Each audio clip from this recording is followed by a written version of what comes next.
Welcome, everybody, to the Better Learning Podcast. This is Mark Barga, and I am here with David Schrader. David, thank you for joining me today. My pleasure.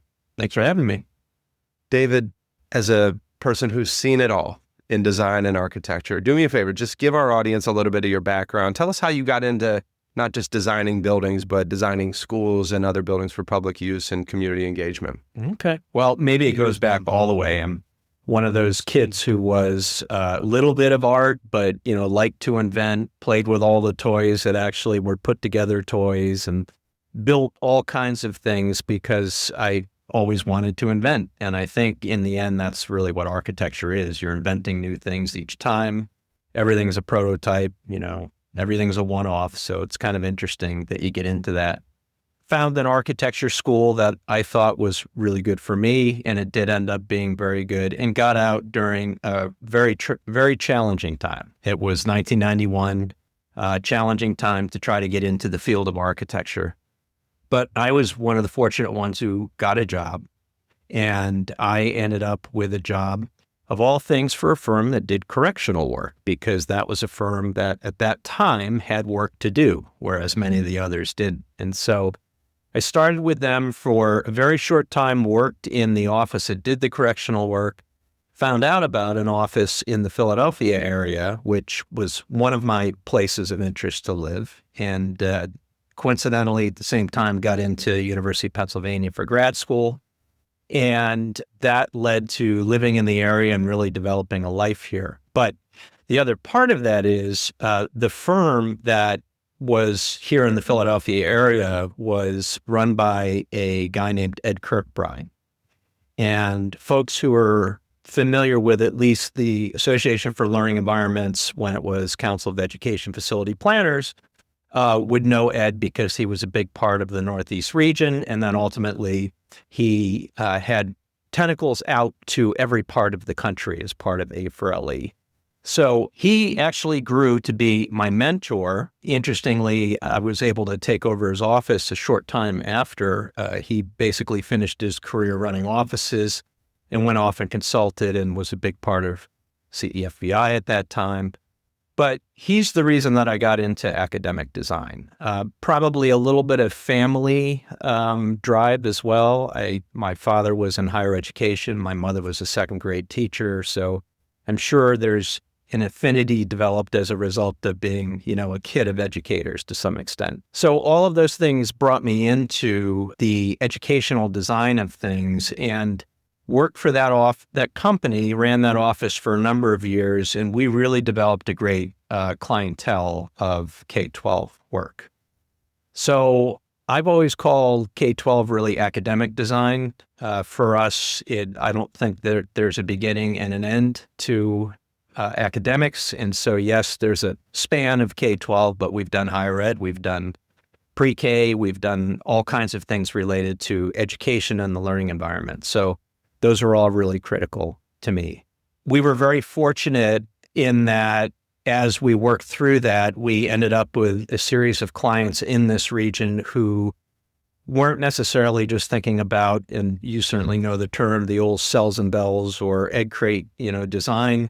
They were thinking more about how academics are perceived and how they might be approached in the next generation. And so I just happened to be fortunate enough to work with a couple at the beginning who were thinking differently about how you approach education and how the facility or how the environment itself is structured around it, and did a couple of projects like that. And slowly we began to have some notoriety in trying to really tie the academic end with whatever the facility or environment end was. And so we've been able to work through some pretty transformative concepts over time. Probably, though, the bigger driver and the thing that really gave us a vocabulary to work from was certainly a really heavy involvement with Association for Learning Environments. So that has been the stimulus behind and kind of the vocabulary setter for all of the different approaches to design and planning that we didn't previously know about. So that's been the stimulus. That's how I got into academic design, and why at least the office that we have around us here is built around that. Fascinating. And of course, it's impossible not to notice the juxtaposition of starting with, correctional facilities, and ending with students at the center of, your design mind. I mean, that's a fascinating. I'll tell you one more story about that because you bring that up. I right after college, I went across the country with a couple fraternity brothers. We did that drive across the country, and I knew about the job that I was getting, and believe me, I was very grateful to have a job, but I didn't get excited about designing correctional facilities. And my buddy was a structural engineer from the Penn State architectural engineering program. And as we're in San Francisco, he gets a call that he's also got a job now. And so he's all excited about his job. Told me his salary, which was quite a bit more than the architectural salary, but that's another story. And we go to get on the boat to go across to Alcatraz. And I'm walking around Alcatraz with my shoulders dipping in my, thought process going downhill because I realize how frustrated I am. And I let them know, my fraternity brothers, how frustrated I was that correctional design or designing something for people to not like was what I was going to do. So really fortunate, within a year or two to be able to move into something that people celebrate when they get to walk around a really great facility. Yeah. And where the intent is really to help humans flourish, and that's the kind of work that you do. I mean, I'm curious, you use the word transformational, right? With some of the school partnerships that you've developed over the years and many of the projects that you've done. What are some of what you would describe as maybe key indicators that a district or a prospective client they're ready for a building to be more than just a new building? They want to use it as a catalyst for a change in trajectory, right? To reshape their narrative, to expand what's possible. What are some of the things that come to mind when you start those conversations or when you've started those projects that make those different? Yeah. Well, I think two things really come to mind when I think about how the clients who are differentiated from that perspective approach these things. One certainly is they start by talking about the learner and the learning process. So it's not a discussion initially about, I'm going to build a school for X dollars in an XYZ timeframe. That's critically important to these projects for sure. But when they do start the conversation with the learner and the learning process, and they really kind of articulate a vision for the future, that's when you know that you are hooked into something very interesting. So that's number one. And number two for us, I think, is hearing that there is an interest in involving others, whether it be community, the academic community itself, getting down to teachers and learners and all of those folks. When we hear that those folks are going to be involved in the process, I think then you really know you've got something that could lead to a transformative project for sure. And those folks select you, for example, to sort of be their guide, right?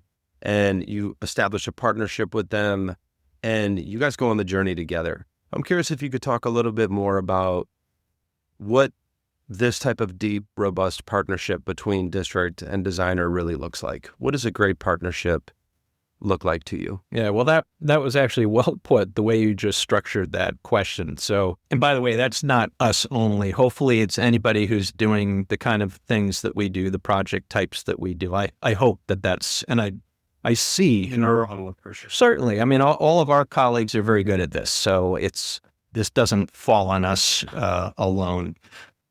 I think it does go back to when you do see them engaging with community and the community is going to be part of the process, that's just a giant part of this whole thing. When they tell you that it's almost like a welcome to the team, then you know you're into a situation where you've got a true partnership going. We always try to, sometimes we don't have to interview for a project. And in those cases, that's a wonderful experience because they are reaching out for you and your team, which is important. In those cases, you already know that you're stepping aboard something that's going to be a great cruise ship that hopefully will lead to a great solution. But when you are interviewing, we do try to turn the questions around a little bit and try to really poke at the owner to see if we're going to find that they're partners as well, and they're interested in a true partnership. Like you said, these partnerships are, sometimes in our state, you have to develop a feasibility study before it even leads to whatever the master planning is for the district, which then finally will lead to the various projects that you do. And many times you're brought aboard for that. And when you're involved from study on, I have a client that we started with back in, it must be 2007. So it's been ongoing projects with that particular client since then. And that's a journey. So maybe one project takes 5 years, but think about, that's 19 years worth of projects for a client. So that's a true partnership. There's a lot of nuance and a lot of depth and a lot of all of the contours of those districts, the community dynamics, the politics, the vision of political leadership. You really establish a sophisticated understanding of a client relationship over time. And so certainly that's reflected in the work. That makes sense. Well, that's giving us a little more credit than it's probably due. But it is true that especially when you're engaged for quite a while, you may go through multiple iterations of a board. You might go through multiple iterations of a administration. And so we do try very hard to learn what it is that is the basis of that community, so that hopefully whatever we're building becomes central to that community, because that's what these buildings are. So you've spent 3 decades in architecture, right? But you've drawn your inspiration from many places, right? You've drawn your inspiration from across many domains of design and architecture, conversations and experiences that you've accumulated in your travels. What can K-12 education, or academic education, as you may say, or academic design rather, pardon me, what can they learn from other sectors that are also doing meaningful, creative, imaginative work? Yeah, take it from any angle. I think let's talk about learning for a second. If you really think about learning styles, and the spaces that you build around them, those strangely and uniquely, because the money is there, begin in industry, right? And so if you watch how some of the really thoughtful companies are building the environments around the kinds of workflow, the kinds of creative processes that they want, and I won't name any of the companies, but you can all pick them. Those work environments are all very dynamic, very unique, very flexible and adaptable. And they're built with the latest thought process in mind. And if you really follow that line and hit higher education, you'll see the think tanks in higher education start with that.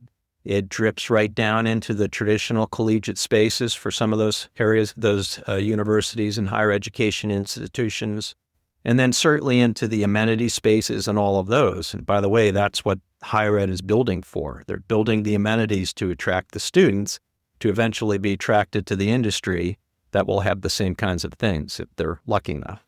We kind of watch that drip down into secondary education, and strangely for probably you and me, we want to actually see that start in primary and pre-K, because ultimately that has to lift with the learner as the learner goes through their learning process.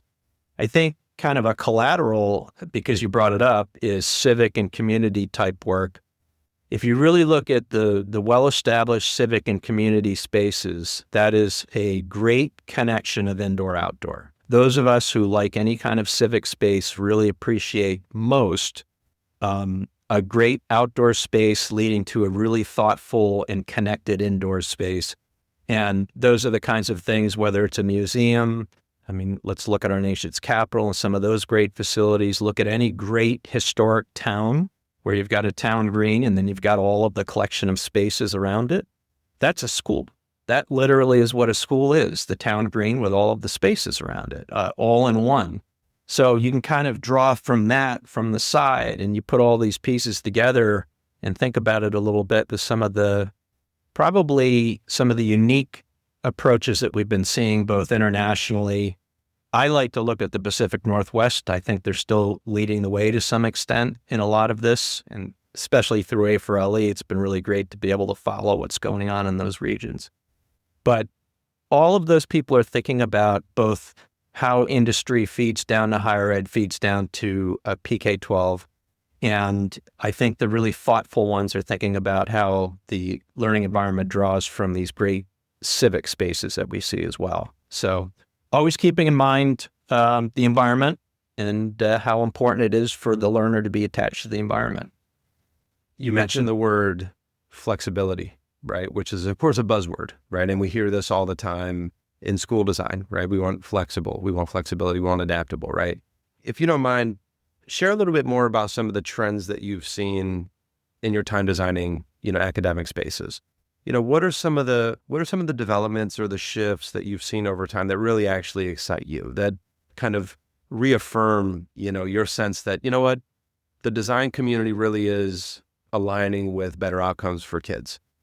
I erased the first 15 or 20 years because I don't think that at least the region that I have grown up in designing was tremendously forward thinking at that time. The last 20 years, I feel much better about, and I think that the folks that I see doing what we do in our region are really doing some beautiful, incredible things. So let's talk about physical environment for a second. So I think one of the great approaches right now, and that I think will be really terrific for the future, certainly is people thinking about these buildings as warehouses that you're building temporary enclosures in for the meantime. And I hate to differentiate from the external environment and the internal, because we really want those to feed one another in a really good academic institution. But when you're building a relatively simple structural bay that you can modify drywall and walls within to change the configuration of a space within a reasonable amount of time, that's the flexibility that we're looking for in the future. If you think about the buildings that were built in the 50s and 60s that were tearing down, many masonry bearing structures, things that are very difficult to adapt and adopt, all of those terrific glazed block colors that everybody hates now, that are not flexible and adaptable. And so you're stuck with these corridors. So when you build today, you're trying to think about that flexibility in the future construction and adaptability of the project. Second thing that's huge today, and is another item that in the last 20 years has developed itself significantly, is furniture. So between those two pieces, those two allow you to create the most flexible and adaptable spaces that were not available in the past. If you think about the furniture that we were building around the same thing for 100 years, if not more. That was a really constraining element for educators to try to work through. So those are some trends that I think, and I don't like to use the word trends, but those are items that I think are going to help us quite a bit with being able to be adaptable and flexible in the future. Other things that I'm seeing that give me great hope, when people started to think certainly about different educational pedagogies, that's important. But even more when people started tying things like brain research and cognitive thought process and all of those pieces to space, and to understand that we are all different, we all learn differently, not only adapting different sizes and types of spaces or environments or external spaces or whatever, but started to really think about that and how the learner is really an individual with all of those different comprehensive needs. And when people started talking about that, it gave me great hope, certainly. And I'm not a researcher, but I certainly want to see the research. And so that's been a big part.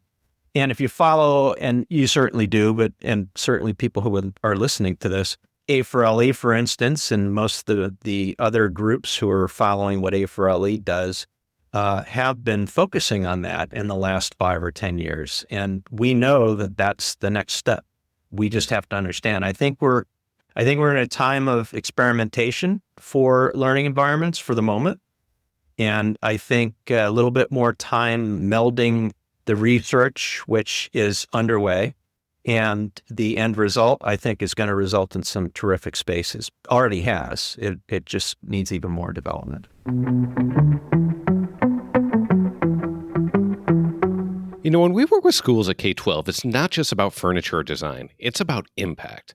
Our radically student-centered approach puts students at the center of every decision. From that first conversation to the final walkthrough, we're focused on creating spaces that actually work for the kids, the teachers, and the community. So if you're looking to do more than just check a box on your next project, let's talk. Visit K12.com. That's KAY-TWELVE.com and see how we're helping schools transform learning one student at a time. Because at K12, it's not just about projects and furniture, it's about purpose.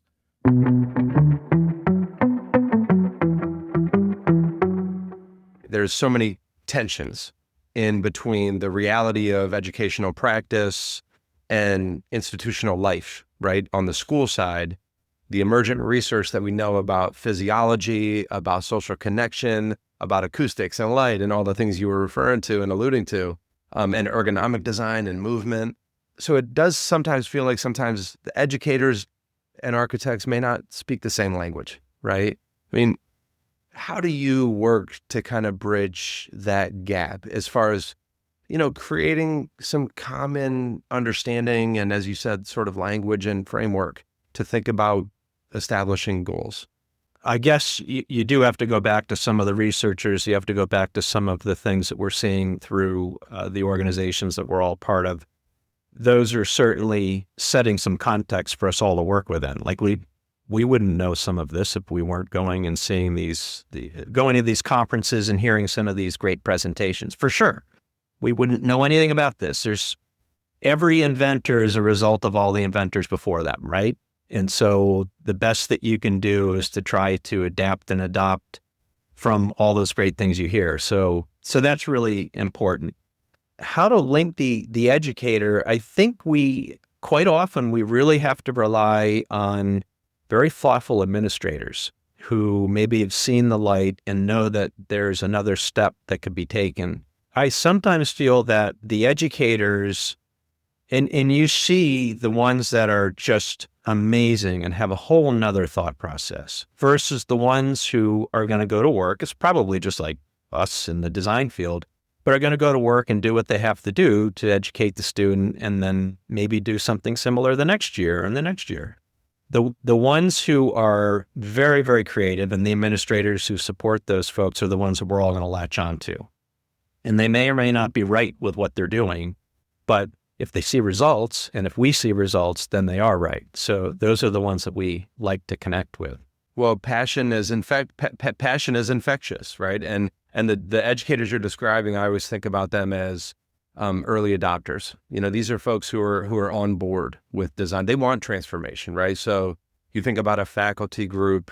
I think about it as you have your 20% maybe who are just on fire for teaching. I mean, they're on fire for it, right? Then you have maybe your 20% at the other end of the spectrum, and maybe it's less than that. Let's say maybe it's 10% who are just, they're not going to change, right? And they're going to be high friction people, right? In the process of growth and development and moving into something new. But I really think that middle constituency of educators are working hard. They need great leadership. They need support, and they need affirmation that it's okay to experiment and make mistakes and try new things. And those are folks you can reach. And that's how districts really build, I think, a robust culture around new types of teaching, in my experience. So I think it's absolutely on point. That's huge, Mark. And I think, that thank you for saying 10%, and hopefully it's less. You can't be an educator, I don't think, without having a passion for what the next generation is going to do. I truly believe that. Again, second grade teacher mother, she was always talking about the kids. They were really important to her. To this day, she still talks about her teaching days. So I think that's really special. And maybe it's worth noting that even in that 10%, it doesn't mean ineffective educator. It just means someone who's unwilling to change, right? And so you could even have strong practitioners who are really experienced. I mean, I've worked in schools for 15 years, and you might find educators who are they are executing. They're just not going to grow, So maybe that's a distinction worth making. Yeah, that is worth it. And by no means am I trying to cast any kind of negativity on that. It's when you're trying to figure out, when we're all experimenting and trying to figure out what 21st century learning, that's the wrong term even. Next generation learning is going to be. we're looking for the ones who are progressive. And like anything else, we're probably not looking for the bleeding edge. We're looking for the cutting edge. If we see that they're successful and the students are just totally invigorated, holy cow, that's what we want to get. So that's what we work towards. From a process standpoint, I think we're doing something similar, hopefully, to what our colleagues do. And that is we really like to work through the workshop process. Have a couple great ones going on now that are continued month after month with those kinds of educators that we just spoke about. And those people have this passion to build these ed specs and build these thought processes. And they are thinking about, in this case, it's middle school that I'm thinking about. They have all kinds of ideas. And it's almost, at this point in time, it's almost like, okay, now where do we stop? Like, and what is it that we don't do as part of this educational environment? So those are the moments when you're just totally thrilled and you know that you've started to connect with a broader spectrum of people and you can really work with them to come up with something unique. It's a good problem to have to rein folks in a little bit because we still have the pragmatic realities of running a building and the logistics that are necessary. But the fact that you're creating those opportunities with schools and giving teachers permission to dream, I think that's what this is about. And that I think is a hallmark of a great process. So actually, to that point there, picture one of your projects, right? We walk into a building 20 years from now, right? You're looking around, we walk through with the superintendent or the principal. What are you going to look for that are going to be the indicators for you that, you know what, this was a design process well executed. This is the right way to design. What are you looking for when you go into a building? Well, anybody would look for timelessness, right? So that's, if you're looking for a facility side of things, that certainly is what is going to be very much appreciated. But I would say that the first day that we walk in a building, the first day, not talking about 20 years from now like you're asking about, when you walk in that first day and they open the doors and the kids are just walking in awe and they are excited and there's all kinds of energy and the faculty is full of energy and everybody's just excited about the new spaces. And I'm not talking about the new car smells. That's not the part that we're talking about. Talking about like the awe of space and how I use it and how exciting that's going to be. And it's not the same old, same old. So you hope that translates over all of the years. So that's going to be something that we hope you hear 20 years into the game too. I do like going back after 10 years and seeing the buildings just filled with art and excitement and student athletes and music around you and all of those great things and just seeing the passion and connection that the kids have with the faculty. That's a good indicator that things are really going well if you see a lot of that for sure. So that's important. I did think of a couple of things. Certainly I mentioned that you would want 20 years from then the planning to be timeless, hopefully as much as possible. The design is timeless. We were just having this conversation with a superintendent yesterday. His memory of different eras of buildings that he's either worked in or been part of designing as a superintendent. He certainly remembers the time that I remember going to school in the institutional buildings with the puke green glazed tile hallways. Maybe that term's not the appropriate term, but that's, you know what it is. Everybody remembers these hallways. He also remembers the split-face block buildings and the green and blue standing seam roofs because he was part of the design of that era. And he remembers a couple of other eras where you can pinpoint that time that building was built. We don't want that. We want these things as much as possible to be timeless. You brought up both the flexibility and adaptability, which is critical, but to continue the ease, durability, we want these things to hold up so that they don't look like they've been beat up after 20 years. So that's really critical to us, that they're built well, they feel like good machines that people can really experiment within. Finishes and aesthetics, just like I mentioned a second ago, you don't want them tying you into an era for sure. So we want that to be something that can be adapted and adopted over time. And 20 years from now, if that building still looks like it's the community center, then I think you've been successful. So that is really ultimately what we want. You've talked about this in other places, and it's been said, that as you've worked across many domains of civic life, right? Your firm has designed community centers, police stations. I mean, everything related to community and civic life. There's a sort of responsibility that comes with that. There's a sort of responsibility to approach work that is really for the public good. Can you talk a little bit about that? Like, how does that inform your thinking? I will say it's not a burden. We're very grateful to be part of all of those projects, for sure, the ones that we are. You're responsible, so back away from all of the great academic thought processes we've been talking about, and think about the fact that you're a shepherd of the taxpayer's dollar. And so the responsibility that you have is actually pretty great. And whatever you're putting out there has to be something that is appreciated and recognized by the community, is not thought to be over the top or ostentatious, but definitely represents a great investment of the community's money. So it could be called a burden. It's not a burden because we're so grateful to be able to do it. I think it's something that you definitely have to have some confidence to be able to do, because you're putting things out there in the community that are going to be out there for 50 years, for sure. It's different than a mall. It's different than a commercial development. It's different than even a residential development somewhere. I mean, the work that you guys have done, I think it can help form and shape different aspects of community life.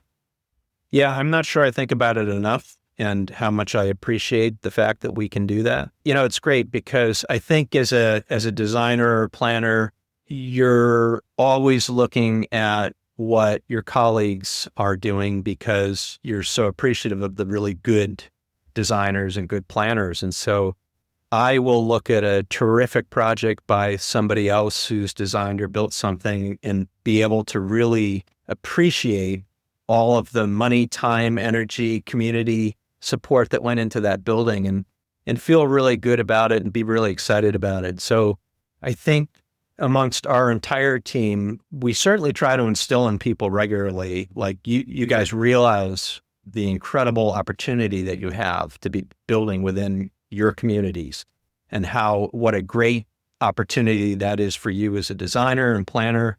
We try to do that somewhat regularly. We also try to highlight, every couple of weeks, we'll highlight projects that maybe not everybody in the studios know about, and really put that out there with them so that they can feel the same pride. It's an amazing thing. We also have every year at the holiday party, and it might actually be driven just maybe there's a tiny bit of imbibement involved at the holiday party, but you're also celebrating what happened that year and all these great projects. And it's really great because the significant others who are attending this thing also get to see. And I've heard comments afterwards, wow, didn't know what so-and-so was doing as part of this.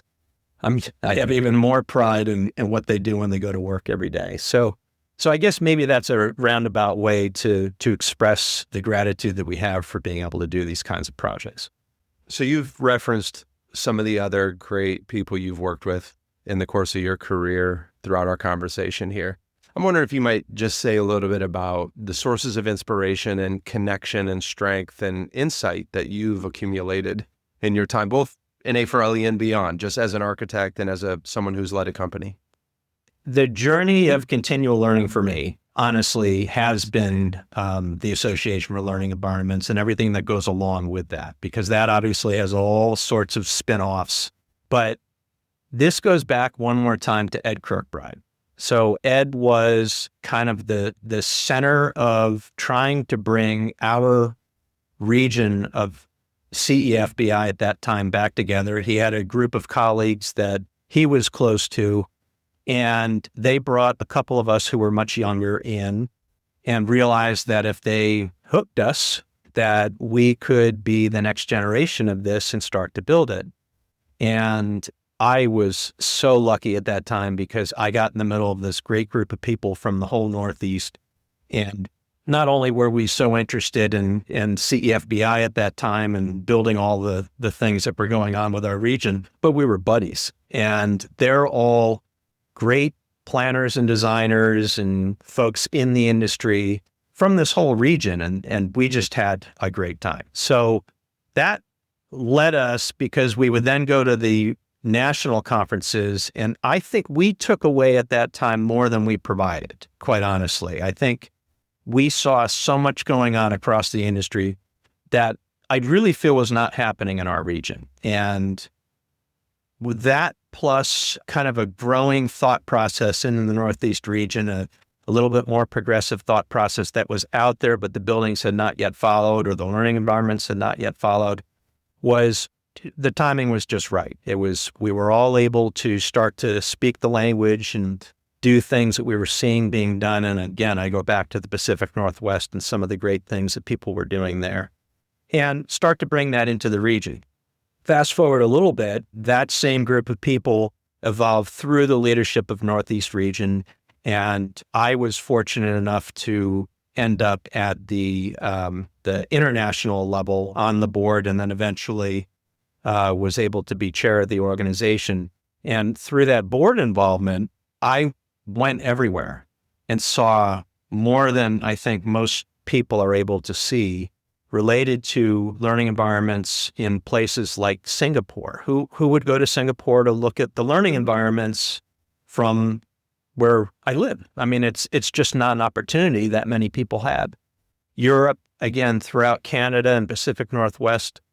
And it just gave you this vocabulary, both of architectural context to work within, but it also gave you a really good sense of how learning was changing in these places as well.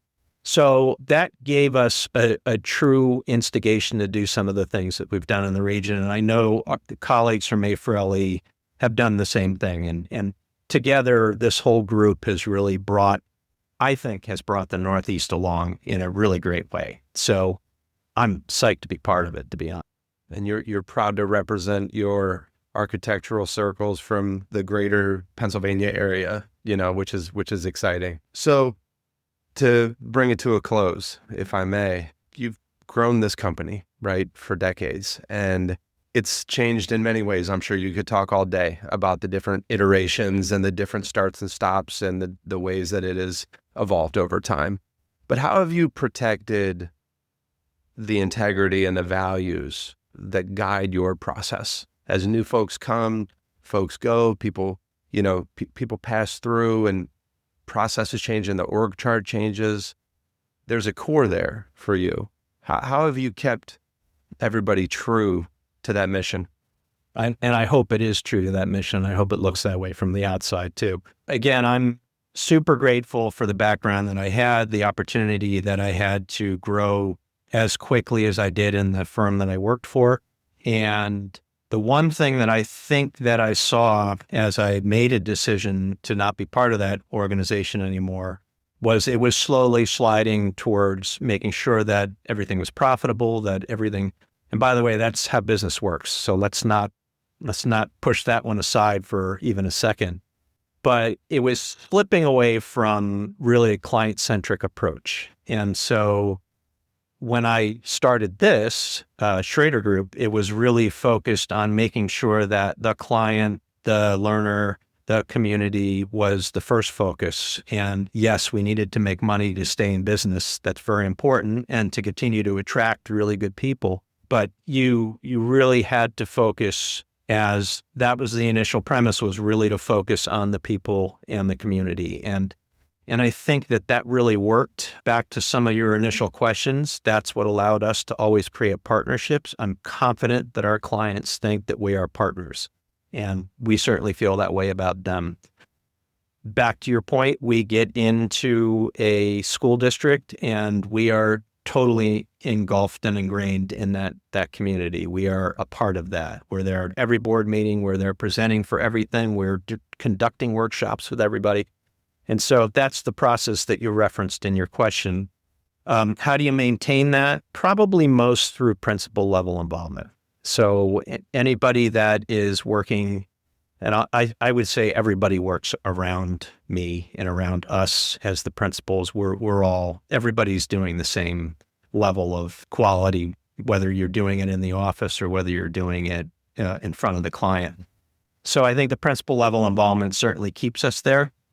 And I do think that the people that come here mostly because they see that and are excited about that and know that it leads to the kinds of projects that we do. So at least for the moment, that's the way that it's evolved and stayed in that level of evolution. Our recent move, which was to become part of Cord Coplan Macht, was really intentional, particularly because we're the same types of work in the PK-12. They call theirs PK-12. We are called Pennsylvania Education as part of that. I saw the same thought process in the K-12 group and people that are very, very similar and a culture that has the same thought processes about the client. And so that is a natural evolution for us. It's providing a framework for us to hopefully be even better and provide more to those same clients. And it's definitely proving itself. So to this point in time, those are all the reasons that we've done what we've done and why we've stayed the way we've stayed. Closing question. For folks in our audience who are about ready to begin the school construction journey, they're just thinking, maybe it's time to do that addition, or maybe they're just getting their feet in the water. They've begun.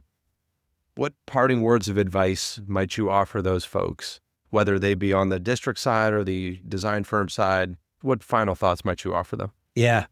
Get exposure through groups like A4LE or any of the types of groups that A4LE represents for sure.